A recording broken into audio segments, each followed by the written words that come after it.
Assalomu alaykum. Bugungi darsimiz ferment mavzusida bo'ladi. Ferment lotinchadan olingan bo'lib, achituvchi, tezlashtiruvchi degan ma'nolarni bildiradi. Fermentlar tabiatiga ko'ra ikkiga bo'linadi: oddiy va murakkabga. Murakkab fermentlar o'zini qismlaridan tashkil topgan bo'ladi. 3 ta qismi bo'ladi: apoferment, kofaktor, koferment. Apoferment bu fermentning oqsilli qismi, lekin o'zi yolg'iz faol bo'la olmaydi. Kofaktor fermentni faol qiladigan yordamchi molekula ionlardan tashkil topgan qismi. Bunga magniy, rux, temir, mis kabi ionlar kirishi mumkin.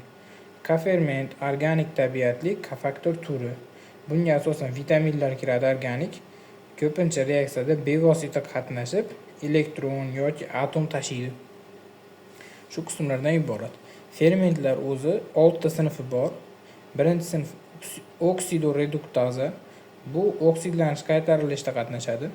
Transferaza guruhlarni ko'chirishda, izomeraza izomer hosil qilishda, ligaza ikkita molekulani bog'lashda, liyeza molekulalarni qismini ajratishda, gidrolaza parchalanish, gidroliz reaksiyalarida qatnashadi.